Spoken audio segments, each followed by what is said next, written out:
Hey everyone, I'm Olivia Thompson. I blink my eyes open, the harsh fluorescent lights stinging my retinas. Everything's blurry. Where am I? What happened? I try to move, but my body feels impossibly heavy, like it's made of lead. She's awake. Doctor, come quick. A voice calls out, and suddenly the room fills with activity. Faces I don't recognize hover over me, talking quickly. I catch fragmented words from their conversation. Coma, 6 months. Car accident. Wait, what? Olivia, honey, can you hear me? It's my mom's voice, but something about it feels off, like guilt is wrapped around each word. Mom? I croak, my voice rough and raspy from disuse. What's going on? You've been in a coma, sweetie. There was an accident, my dad adds, his voice strained and unfamiliar. As the fog in my mind slowly starts to clear, questions flood in. Where's Ethan? And Amber? A thick silence falls over the room, suffocating. The doctor clears his throat. Let's focus on you right now, Olivia. How are you feeling? Over the next few days, I learn the extent of my injuries and the grueling road to recovery ahead. But something still feels wrong. My parents are acting strange, and the hospital staff seems to tiptoe around me. I haven't seen Ethan or Amber once.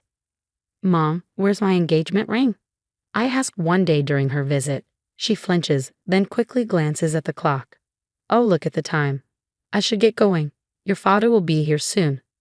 As I regain my strength, I overhear my parents whispering in the hallway. We need to tell her the truth, John, my mom says urgently. Not yet, Helen. The doctor said it could set back her recovery, my dad responds, his voice low. Tell me what? What aren't they saying?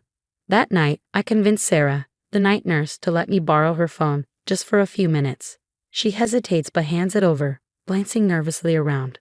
My fingers tremble as I open Facebook and my heart drops into my stomach. There on my profile are dozens of recent posts and photos. But they're not of me. They're of Amber. Amber at my job.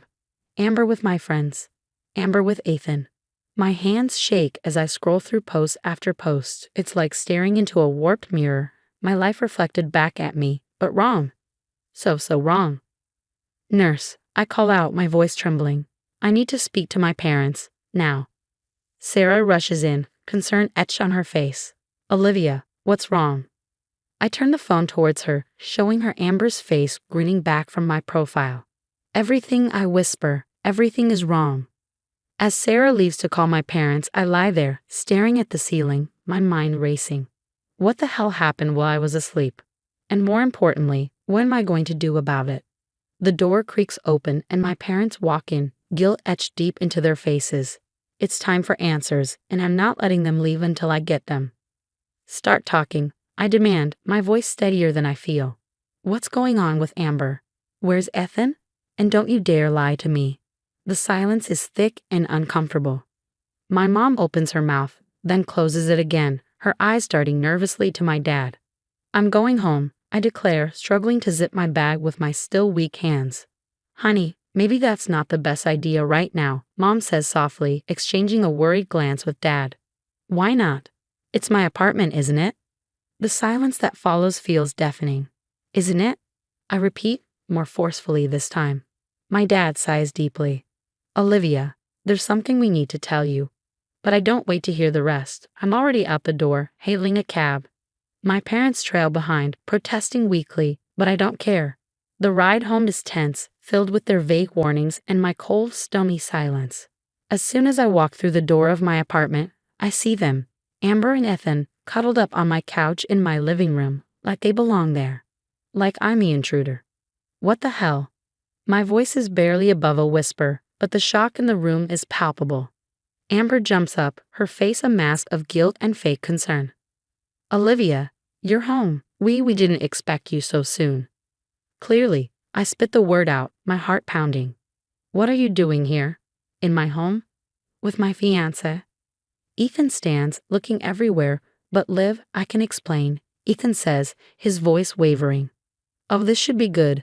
I snarl, my initial shock quickly morphing into rage. Explain how you're cuddling with my sister in our home. Amber steps forward, her hands raised in a placating gesture. Olivia, please, we were just trying to keep your life intact while you were away. I laugh bitterly. I was in a coma, Amber, not on vacation. And how exactly does that explain you living in my home, sleeping with my fiancé? It's not like that, Ethan interjects weakly. Then what is it like? I demand, my voice sharp. Because from where I'm standing, it looks like my twin sister has stolen my entire life. Amber's face crumples.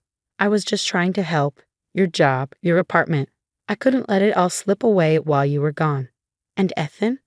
Screwing my fiancé, was that part of your heroic efforts too? The silence that follows is damning. Ethan's face turns pale and Amber looks like she might be sick. How long? I ask, my voice dangerously quiet. How long has this been going on? Ethan swallows hard, his eyes avoiding mine.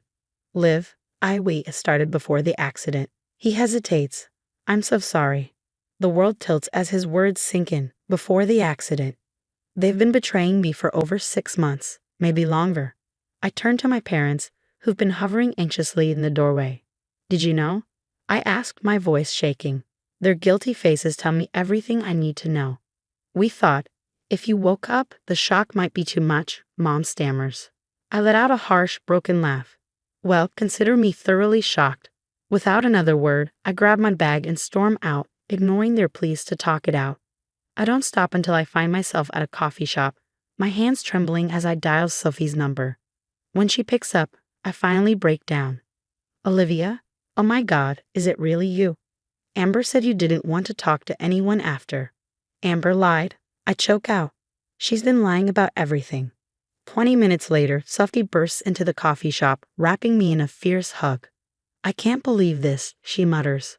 I knew something was off, but I never imagined. As I pour out the whole sordid story, her face cycles through shock, anger, and finally, determination. I take a deep breath, staring at my phone. It's time to start reclaiming my life, I say. I dial HR at my company, steeling myself for the conversation ahead. Hello, this is Olivia Thompson. I need to discuss my employment status. There's a long pause. I'm sorry, but Olivia Thompson is currently employed and performing excellently. Is this some kind of joke? My heart sinks. No, it's not a joke. I'm the real Olivia Thompson. I've been in a coma for 6 months, and my twin sister has been impersonating me. Another pause. I think you should speak with Mr. Jenkins.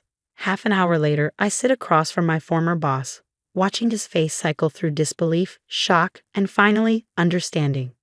Good God, Olivia, I don't even know what to say. Tell me about it, I mutter. Can you help me? I need my job back. My life back. Mr. Jenkins sighs, rubbing his temples. I want to help Olivia, but legally, this is a nightmare. Amber's been working as you, signing contracts, making decisions. It's not as simple as just swapping you back in. I leave his office with a vague promise of support but a growing realization. I need legal help. That's how I find myself sitting in the office of Rachel Chen, an employment lawyer with a no-nonsense attitude.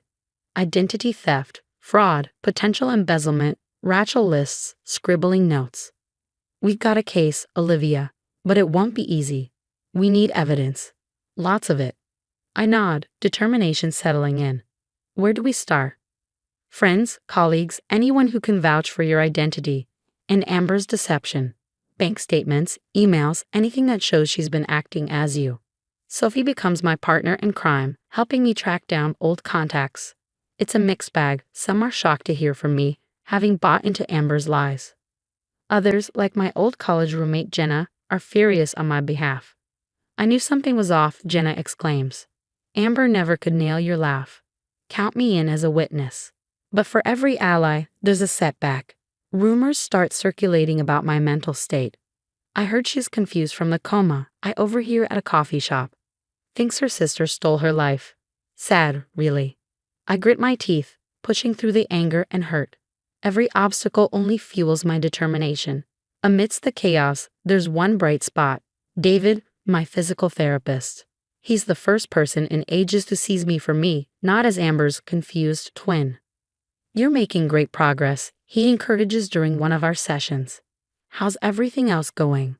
I find myself opening up to him, sharing my frustrations and small victories. His unwavering support becomes a lifeline.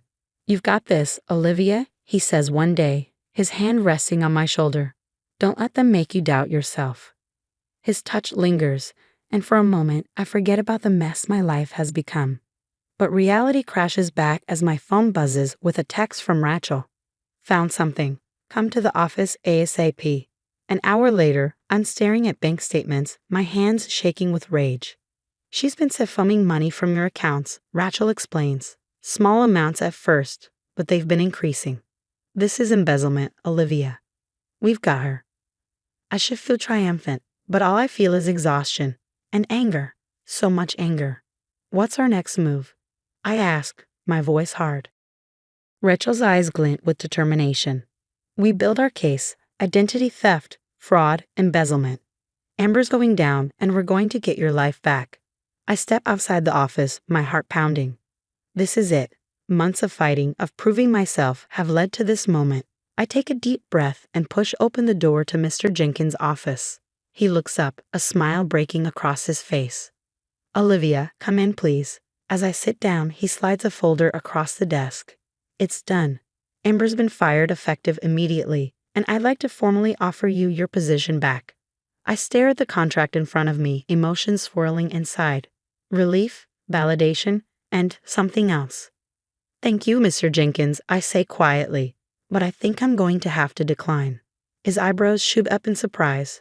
Are you sure? After everything? I nod, a sense of calm settling over me. I am. I'm starting my own firm. This whole experience has shown me what I'm capable of. I want to build something of my own. He leans back, a proud smile crossing his face. Well, I can't say I'm not disappointed, but I understand. You're going to do great things, Olivia. As I leave the office, my phone rings. It's Rachel. Olivia, it's happening. They're arresting Amber right now. I rush to the precinct, arriving just in time to see Amber being led out in handcuffs. Our eyes meet, and for a moment, I see a flicker of the sister I once knew. But then it's gone, replaced by cold defiance. The next few weeks are a whirlwind. The investigation reveals Ethan's complicity in the fraud, leading to his arrest as well. My parents try to reach out, leaving tearful voicemails, sending pleading texts. Olivia, please, we're so sorry. We thought we were protecting you. I delete the messages. Maybe one day I'll be ready to hear them out. But not now. Instead, I focus on the people who stood by me.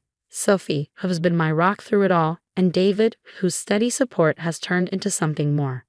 Months pass, and my new firm is taking off.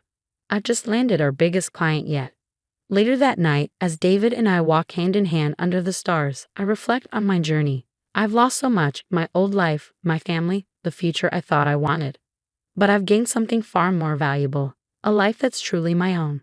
As we walk into our future together, I realize that sometimes the worst betrayal can lead to the best rebirth. I lost my old life, but I've built a new one that's all mine, and no one can take it away from me. Now I've got a question for you. If you were in Olivia's shoes, could you ever forgive your twin sister and parents for their betrayal? Or would you, like Olivia, choose to cut ties and build a completely new life? This is a tough one. On one hand, family is supposed to have your back. On the other, what Amber and her parents did was a massive breach of trust. Drop your thoughts in the comments below. I'm really curious to hear where you stand on this. And hey, if you enjoyed this wild ride, hit that like button. It helps more people find these stories. And if you're new here and want more jaw-dropping tales like this, consider subscribing. I've got plenty more where this came from.